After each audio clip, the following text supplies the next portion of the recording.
Halo, saya Adelia Artanevia dengan NIM 17120000134. Kali ini saya akan menjelaskan tentang startup.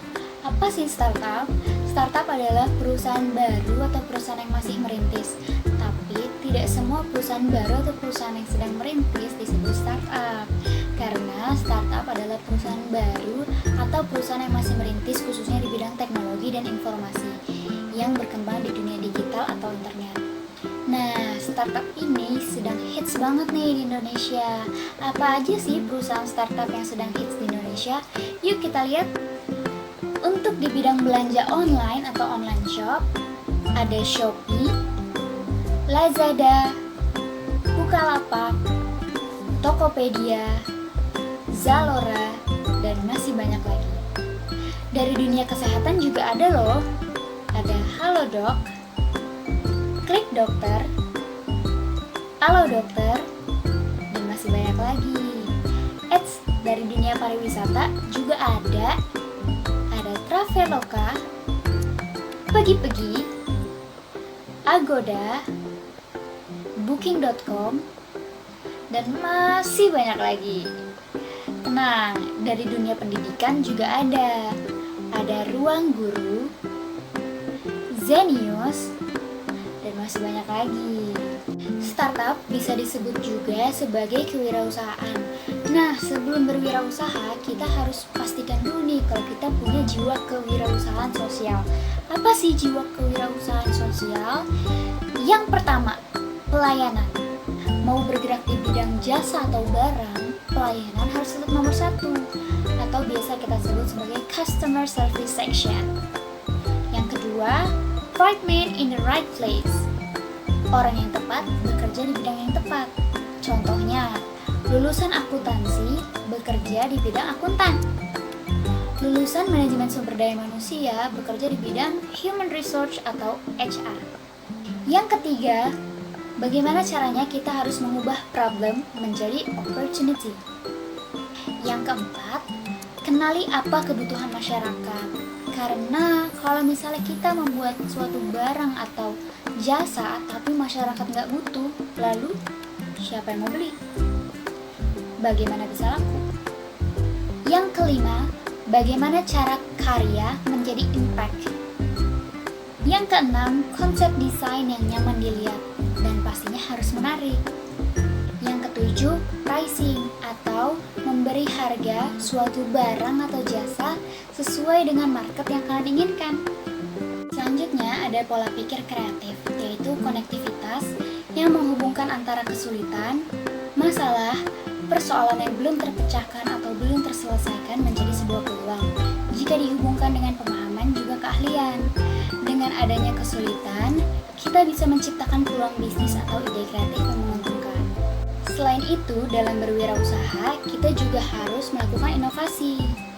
Berikut faktor-faktor pendukung keberhasilan inovasi: kompetitor, competition, change of competition, change driver, customer behavior. Kenapa sih kita harus melakukan inovasi? Karena pasar itu kadang berubah-ubah. Apa sih penyebab pasar yang berubah? Pasar berubah disebabkan oleh perubahan teknologi, perubahan ekonomi, perubahan perilaku sosial dan budaya, perubahan iklim dunia, dan perubahan peraturan pemerintah. Jadi, sebagai wirausahawan, kita harus bisa mengikuti arus kemana dunia ini melangkah. Tapi, inovasi harus juga sejalan dengan visi dan misi perusahaan. Karena kalau keluar jalur, namanya bukan inovasi, tapi merubah, bukan mengembangkan. Dan inovasi juga harus menambah nilai dari perusahaan itu sendiri. Lalu ada Lean Startup. Menurut saya, perlu menerapkan Lean Startup karena bisa lebih efisien dalam berbagai hal. Contohnya, dalam SDM, karena semakin sedikit SDM-nya, semakin dapat memaksimalkan peran masing-masing individu untuk mencapai tujuan perusahaan. Juga bisa lebih efisien dalam hal anggaran karena tidak perlu anggaran yang terlalu besar, tapi tetap bisa berusaha untuk mendapatkan hasil yang maksimal. Apa sih bedanya Lean Startup dan traditional startup? Nah, kalau tradisional startup masih menggunakan komposisi atau struktur yang baku sama seperti perusahaan yang lainnya. Sedangkan lean startup lebih menekankan pada value dan partnerships. Ini adalah beberapa model bisnis startup. Yang pertama, freemium, atau bisa disebut juga sebagai memberikan secara gratis sejumlah layanan dasar dari usaha mereka, seperti YouTube. Yang kedua, berlangganan. Model bisnis ini digunakan yang menyediakan konten-konten menarik, seperti e-book, streaming, film, contohnya Spotify, Netflix, View, dan masih banyak lagi. Ketiga adalah afiliasi. Ini adalah salah satu yang difavoritkan oleh para startup karena pemasukan yang didapat dari jalur afiliasi bisa melebihi yang didapat melalui pemasangan iklan. Dan tentunya modalnya tidak terlalu besar. Contohnya ratakan.com, digitalmarketer.id, dan masih banyak lagi. Yang keempat ada periklanan. Periklanan ini sama dengan menempatkan iklan pada situs atau aplikasi yang diinginkan, seperti AdSense pada YouTube.